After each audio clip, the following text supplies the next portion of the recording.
This past Thursday, I drove across the state with my wife to attend a funeral. A husband of one of my wife's friends had been diagnosed with cancer and died very quickly thereafter. We had a funeral here in this room this past week for a dearly loved father and grandfather. It's only been a few months since my grandma died. My wife continues to carry the pain and loss from the death of her father. Over the past year, Pastor Angel has officiated so many funerals that at times I watched it weigh heavy on him. I'm old enough now that people I looked up to as a kid are dying with regularity. If I live long enough, it will be my peers instead. I know death makes us sad, makes me sad, but sometimes lately, it makes me angry too. It steals, it destroys. Death causes loss with seemingly no care for the wreckage left in its wake. The possibility of death always hangs over us and our loved ones. I hate it. I really, really hate it. Do you? Do you know who else hates death? God hates death. But why isn't he putting a stop to it then? Why did my loved one have to die? Why do I or someone I care about have to fight a terrifying disease? If God hates death so much, why doesn't he do something about it? Today, through our time in Acts chapter 9, I'll seek to show that he is doing something about it, even if it doesn't feel like it. God is at war with death. It's a war he already won and that he could finish at any time. God is infinitely stronger than death. It's important to see death as also what leads to it, like disease and injury, the harm that we were never meant to face, but exists because of sin in creation. And also, we need to realize that the core of death is separation. Today, in fairly quick succession, we will see God's war against disease, death, and division. We've been looking at a few individuals as we've worked through Luke's recording of the Acts of the Apostles and others in the early church. We saw Stephen's ministry and his death at the hands and stones of those who disagreed with him about God. We heard about Philip and his outreach. We'll hear about him again eventually. And we heard about Saul, who helped persecute Stephen, and then ended up encountering Jesus, which then led to walking in Stephen's footsteps, eventually running afoul of the same people that he once sided with. And Saul, we'll hear about him again a lot. But now Luke pivots away from Saul. Saul had to run away from his hometown to his hometown of Tarsus to hide until people gave up trying to find and kill him. So now Luke turns his attention to someone we've heard a lot about already in Acts, the Apostle Peter. Now, Peter doesn't get much of a preamble as he's reintroduced here. Luke just expects that we will remember him. So let's pick up, as Luke recorded it, in Acts chapter 9, verse 32. As Peter traveled about the country, he went to visit the Lord's people who lived in Lydda. I'm so glad I can put these back on the screen again. Peter wasn't doing pastoral house calls here. He was traveling from church to check in with them. He might have been teaching and discipling. He might have been correcting and affirming teaching. Luke doesn't tell us specifically about the individual visits to the congregations. Instead, Luke focuses in on what happened in Lydda, about 25 miles northwest of Jerusalem. And he's visiting people Luke recorded as the holy ones, those who could rightly be called the saints. Now, we think of saints usually as the Catholic Church has defined them. Highly regarded, special people who may or may not have been involved in a miracle and who have a special place in their hearts for certain types of people, like Saint Drogo, the patron saint of hairdressers and coffee houses. Those don't seem like they go together to me, but Saint Homobonus, what a name.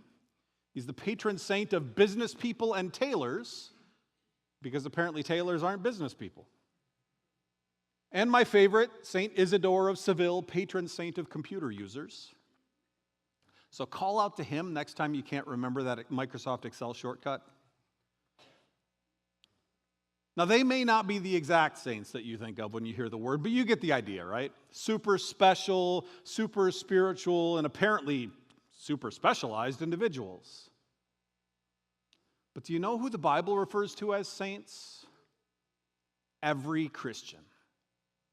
The one in spiritual leadership, the one with a prayer ministry, the one is struggling with sin they can't shake, the one constantly wrestling with doubts. Saint is not a title that you achieve. It is a title granted based on Jesus' righteous life, his sacrificial death, and glorious resurrection.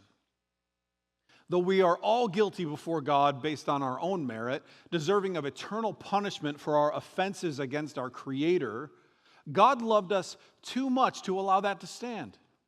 Furthermore, he won the war to regain what was lost. The war is won, yet not completed. We are part of what was lost.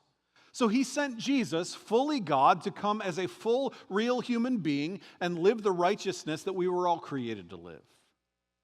Perfect righteousness, of which we all fell very, very short. And yet he died the death of a guilty person.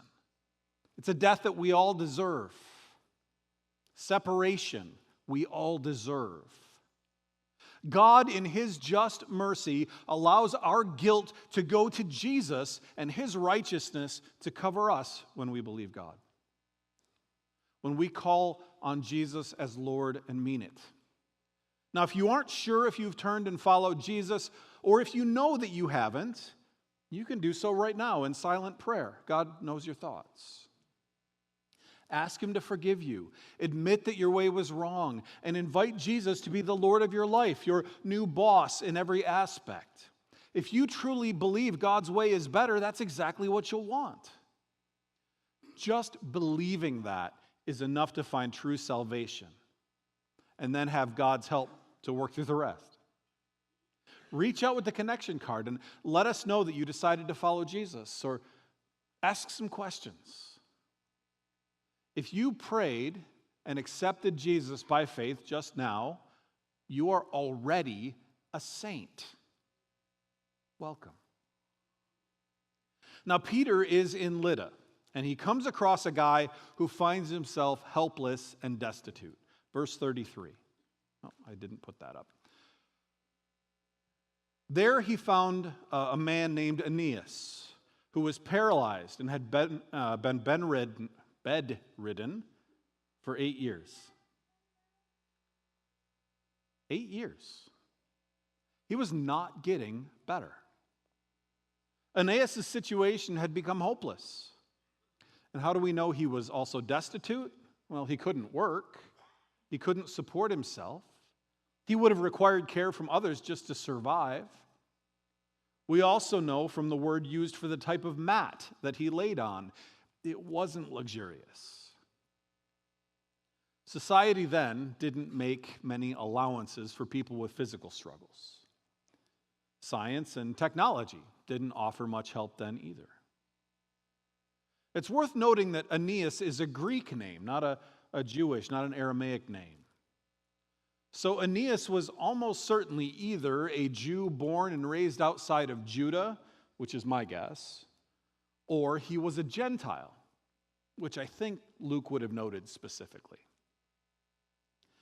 Now, in Luke's gospel account, chapter 5, we find Jesus encountered a paralyzed man on a mat. The guy had actually been lowered through a hole in the roof that the guy's friends had made. They tore open the roof. I'm pretty sure that's not covered by Allstate. Jesus told him to get up, take his mat with him. And the guy did.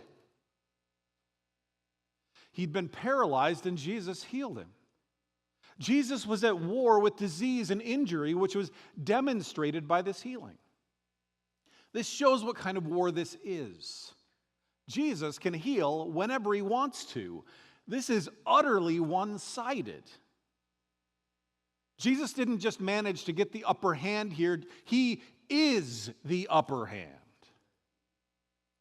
Paralyzed is not the way it's supposed to be. It still isn't. And Jesus wanted us to know that he wasn't going to leave it that way. But by Acts 9, Jesus isn't walking around on earth anymore. Yes, he's alive, but in heaven at the Father's right hand. So now what? Is the war over? On pause?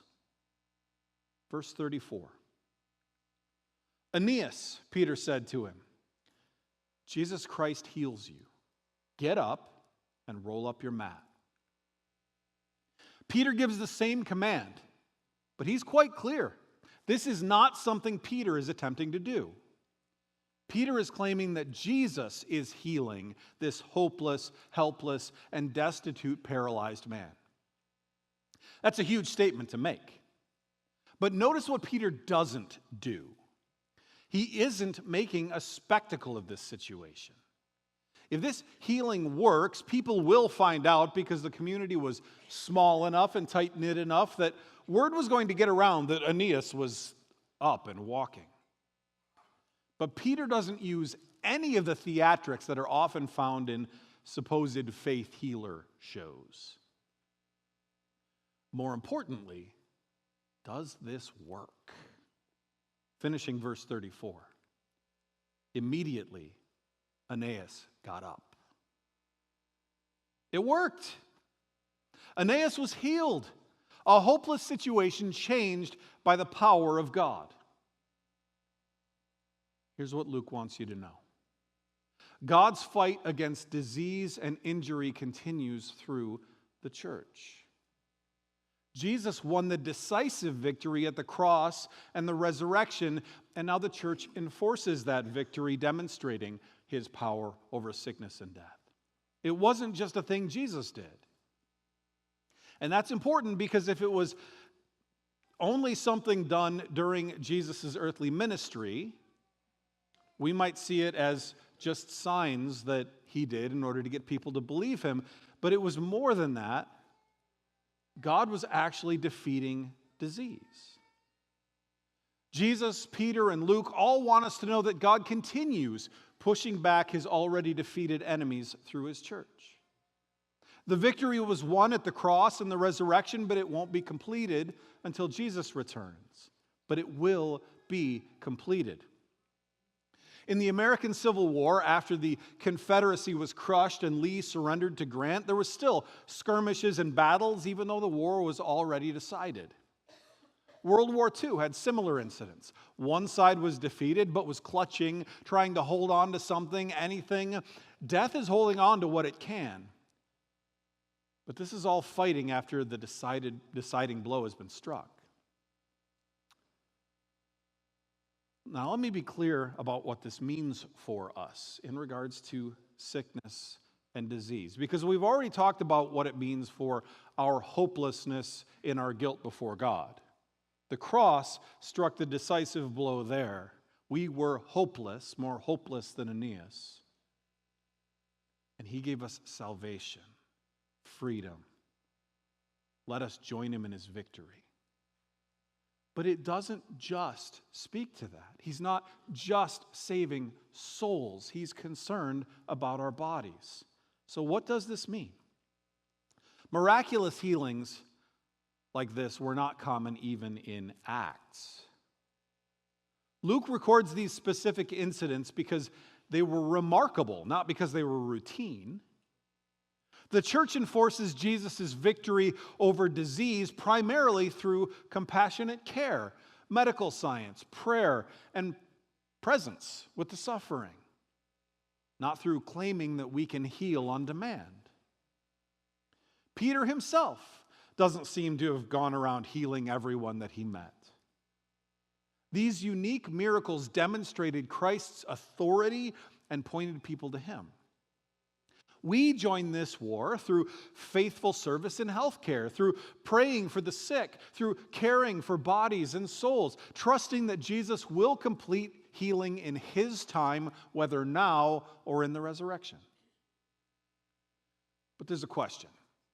Whenever we cover a text like this, that I assume that some are asking, why not me? Or its close cousin, why not my loved one? Why did God heal Aeneas, but you struggle still with some sort of physical issue or scary disease?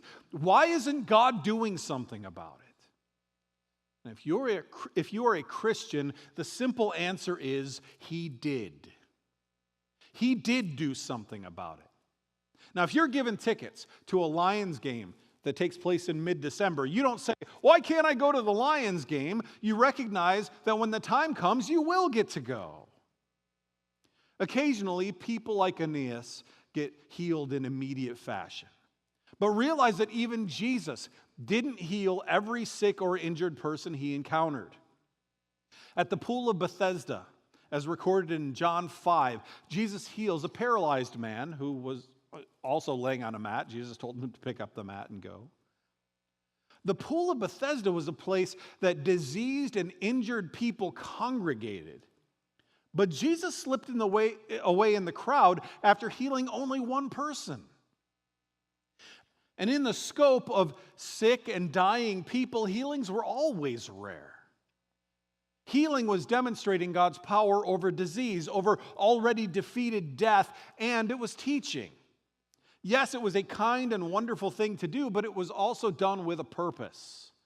But the point is, if you are a Christian, one day you will experience life without that disease or injury.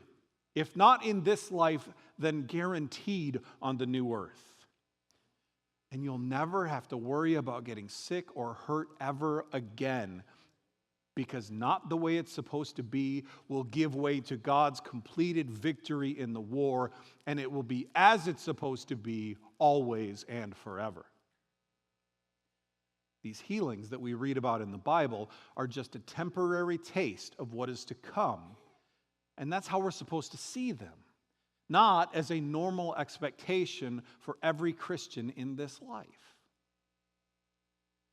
Peter said, Jesus Christ heals you, or it could be translated, Jesus Christ is healing you. Jesus is still at work. He's still enforcing his victory, pushing back his defeated enemies.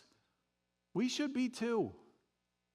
The church continues Jesus' ministry, caring for people, standing against disease, death, and division. We probably have some pharmacists, paramedics, doctors, and nurses, and others who work in healthcare here today. Your work can be a ministry if you do it for God's glory. Someone working in health insurance can work for God's glory if you're truly doing your best to get people help fairly. In fact, anytime you bandage a wound, pick up medicine for someone, or help accommodate someone with a physical limitation, you join in the fight against disease. We can join Jesus in his war against disease and injury, but he will deal the final blow himself. And in fact, he's already dealt the decisive one. Now, Peter didn't do this as a stage show, but like we mentioned, this was bound to get noticed. Verse 35. All those who lived in Lydda and Sharon saw him and turned to the Lord. Now, remember that Luke likes to use all hyperbolically. It's just part of his style, I guess. But still, this got noticed, and many people believed. They wanted to side with this Jesus who was at war with something that was seeking to destroy them. As this was going on in Lydda, something else was happening in Joppa, about 12 miles northwest of Lydda on the Mediterranean coast. Verse 36. In Joppa, there was a disciple named Tabitha. In Greek, her name is Dorcas. She was always doing good and helping the poor. In Greek, her name was Dorcas, so we're going to go ahead and make the choice to use her Aramaic Jewish name. But if you know a Tabitha, now you've got a fun nickname for her. Now, both names actually mean gazelle, which is nice. It sounds graceful. In fact, Luke describes Tabitha as being quite graceful. She offered grace, acts of kindness as a regular part of her life. Luke tells us she helped the poor, and as we will see, she had a particular focus on widows. In that day and age, a widow could become very vulnerable very quickly after her husband died. Men were almost always the primary or exclusive provider for the household. While Jewish law provided for women via inheritance, in practice, this was rarely carried out if there was a male heir. Therefore, widows were often reliant on children to support them. Sometimes they didn't have children, or those children couldn't support their mother for some reason, and some even refused to. Because they were dependent on outside help, widows could often be taken advantage of in cruel ways. And even if many didn't get actively taken advantage of, most just faded into the background of society. Unseen, unknown. But Tabitha saw them. She was kind. We will see she handmade clothing items that those widows desperately needed, but they never could have afforded. She was a special lady doing important work, caring for some of the most vulnerable people in society. While Peter is healing Aeneas and Lydda, this happens. Verse 37. About that time, she became sick and died. And her body was washed and placed in an upstairs room. This describes a sickness that came on suddenly, hit hard, and killed quickly. This is just awful. Such a wonderful, sweet woman, and this has to happen. It's just not right. If someone close to you has died and you've been left feeling that this isn't right, you are absolutely correct. Death is an invader. It doesn't belong in creation. Death is not the way it's supposed to be. And yet everyone dies. Until Jesus returns, there is no escaping this death that Tabitha experienced. But it isn't right. And it's exactly how you should feel when someone that you care about dies. It's an attack from the enemy. Even though we know that God has done and will do something about it, it's good and right to hate death. It's a terrible villain, an evil monstrosity. Now, Luke tells us how Tabitha's body was washed, which was normal burial prep. And then she was put in an upstairs room, which is not normal burial prep. You normally found a cool place to keep the body, not a warm upstairs room, and you buried the body within 24 hours. Luke doesn't explain their reasoning, but it has something to do with Peter being nearby, because we see this in verse 38. Lydda was near Joppa, so when the disciples heard that Peter was in Lydda, they sent 2 men to him and urged him, "Please come at once." This was about a 3 to 4 hour walk.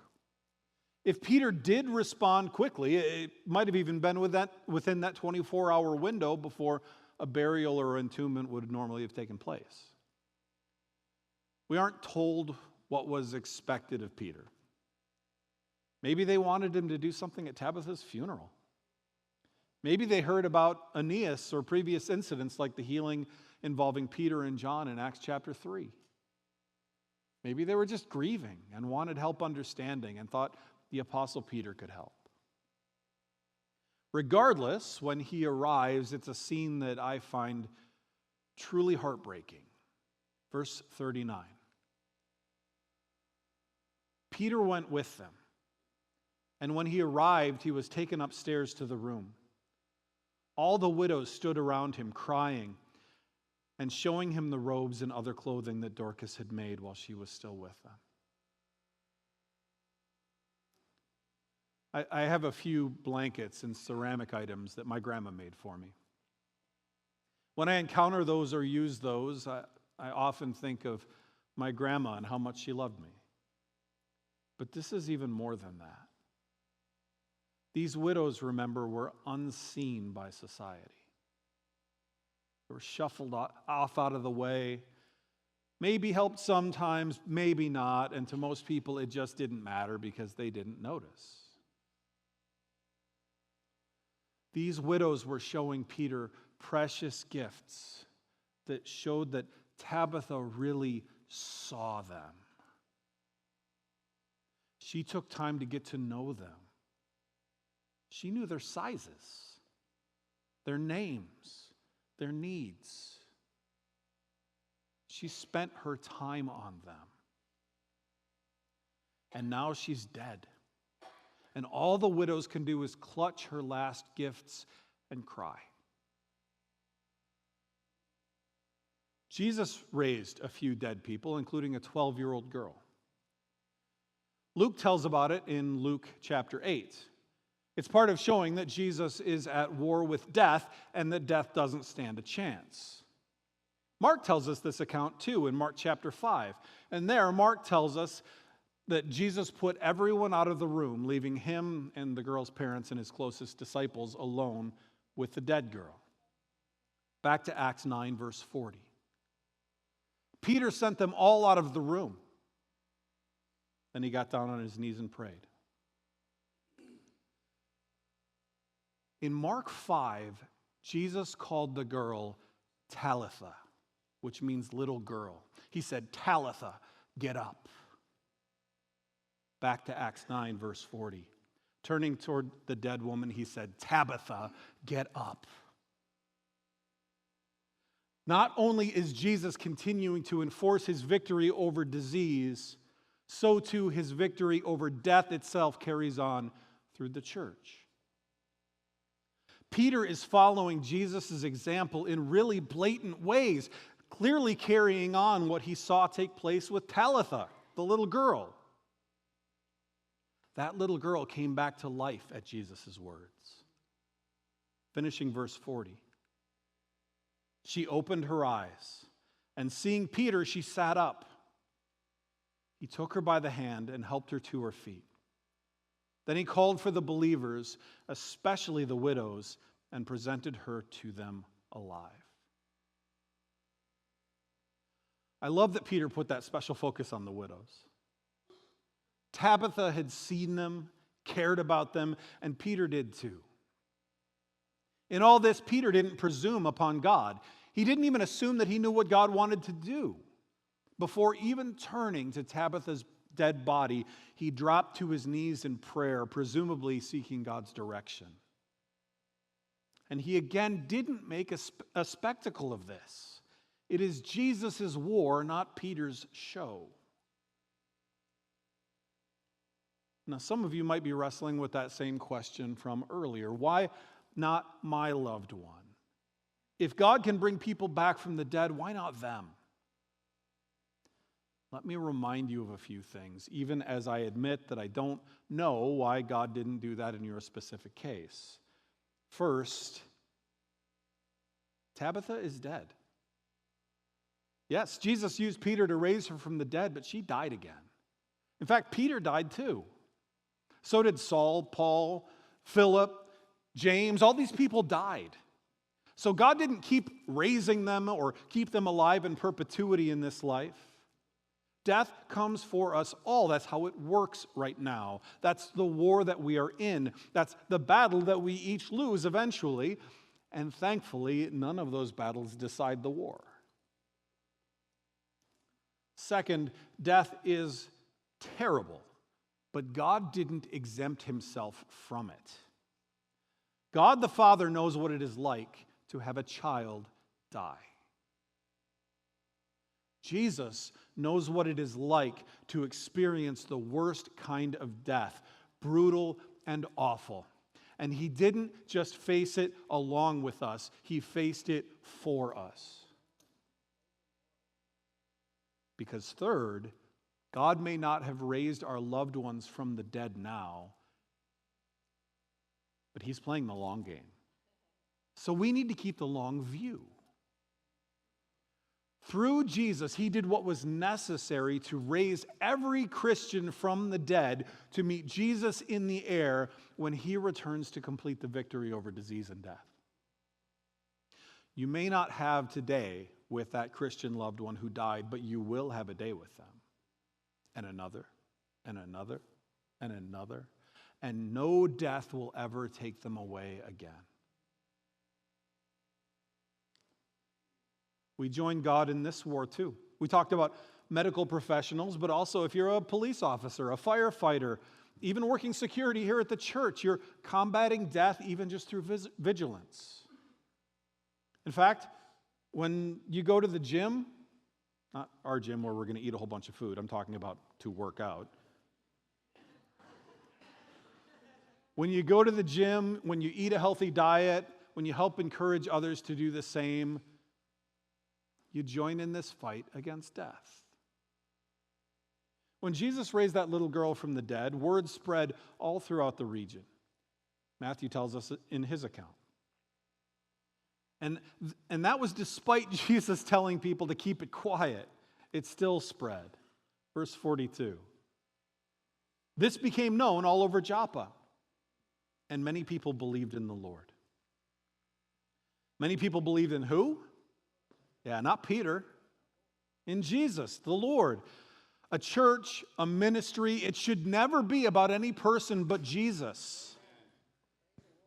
Too often, groups can get excited about the charisma and skill of a particular servant, but while we can and should appreciate them and their efforts, it all needs to drive us to love, obedience, and honor for Jesus. When we make a big deal about any other person, we are going to be disappointed, either when they fall short in some way or when they die. Now we have one more verse, and I'll be honest, I saw it as transitionary when I first read it, almost a throwaway line, and I really should have known better. Luke doesn't waste words. And even these seemingly innocuous words are in fact the word of God. Verse 43. Peter stayed in Joppa for some time with a tanner named Simon. Again, in my initial read through, I read this and I thought, okay, cool. I did note that Peter's name is actually Simon, changed to Peter by Jesus, so there's that, Simon and Simon. That's an old show.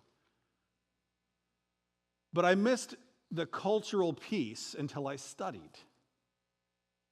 A tanner works with dead things. As such, according to Jewish law, a tanner was perpetually considered unclean. Now, don't anybody mention being perpetually unclean to Danny Tanner. But on a practical, another old show. On a practical note, because of the materials that a tanner used, they always stunk. They smelled bad all the time. This all served to make them social outcasts. They were avoided when they couldn't be ignored. And maybe you can think of people like that. Maybe you've even felt like that yourself. Society likes to divide, and not in ways that treats people like equals. Watch Fox News and you'll experience division, and those Democrats are fools or evil. If you watch MSNBC, you'll experience division, and those Republicans are idiots or fascists. When you went to school as a kid, you experienced divisions. Some were just considered better than others. Others have experienced this kind of belittling because of their race, their gender, or maybe like Simon, because of their job. Now, we certainly hope that that division isn't imposed for those reasons by societies. We want to work against that where we see it.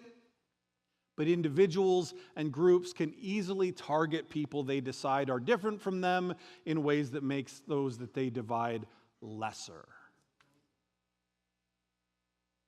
Right here in this one seemingly passing verse, we see that this mindset has no place among God's people. The people who choose not to follow Jesus or who ignore Jesus entirely are divided from us, yes, but by their choice. No matter their background, struggle, or even how they feel about us right now, we want them to know Jesus and experience his salvation. We want that division eliminated. In the church, we have different roles, but not different value. We are a people, not a divided gathering. And that's one reason I am incredibly grateful for and deeply love our language ministry here. Whether it's teaching ESL or even Spanish as a second language last year, or the amazing work our live translators do into Spanish, we are making it clear that we don't want language to be a barrier either. We don't want culture to be a barrier. In fact, it highlights the beauty of how God brings us together. He doesn't wipe out our cultural differences. He beautifies them. I look forward to when we finish getting our songs in Spanish too, so that we can have both English and Spanish words on the screen, and we can sing our hearts out next to each other, celebrating the same truth, even with totally different words. God brings out the different experiences, backgrounds, cultural elements, and even foods for us to enjoy together, to strengthen each other, to create a kaleidoscope of beauty for his glory. And now I want taquitos. One more reason, as if you didn't already have enough, to stay for lunch to hear from the missionaries, right? Well, in fact, that division goes away too. Just because we live in different areas, whether across the state or across the world, we have the most important things in common. And so when we encounter each other, we are brothers and sisters, even if we have never met. I look forward to hearing what God has been doing through a cool puppet ministry and in exciting work in India. God is at war against division. And we can join him in it. We should. Learn another language. Experience someone else's culture. Take time to listen, to really listen, and to get to know someone else. Give them your time like Tabitha did for the widows. Our war is not against people, even if they disagree with us, even if they vote differently than us. Our war is enforcing Jesus' already won victory against lies, disease, injury, death, division, and dehumanizing. And it's been woven throughout what we've talked about today. But just to be really, really clear, if you want to join the war, the already won war, but not yet completed war against disease, death, and division, share and live the gospel. Share and live the gospel. Because you may not be able to heal someone's malady. None of us can raise them from the dead. And we can work against division, but let's face it, it is rampant. If you want to join the war in a meaningful way, share and live the gospel, because that is what God is using to run over disease, to overthrow death, and to knock down every wall between us. What can you do? You can invite somebody to church. You can share the gospel with them. You can show them what a Christian lives like, not angry and divided, not finding ways to assume the worst about them, by being kind, being friendly, and telling the truth in love. Let's join God in his war. How can you do that this week, joining and enforcing his victory? Let's pray.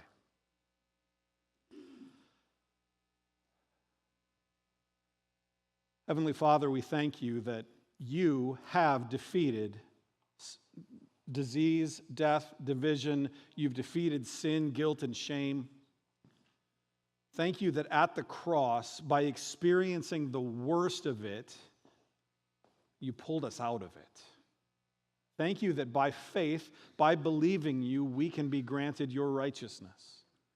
Thank you that even though if you don't return sooner, each one of us will die, and yet that won't be the end.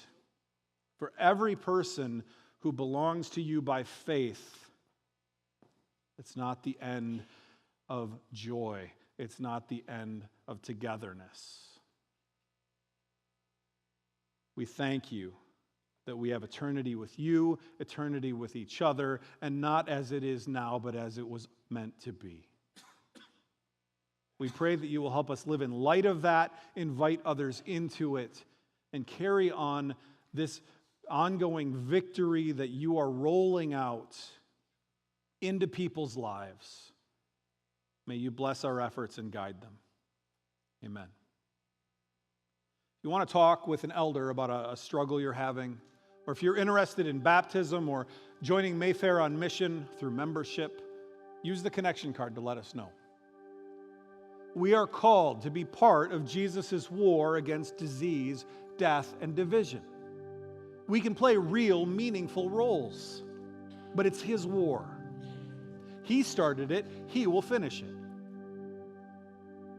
Even for our parts now, we need his help, his direction, his power.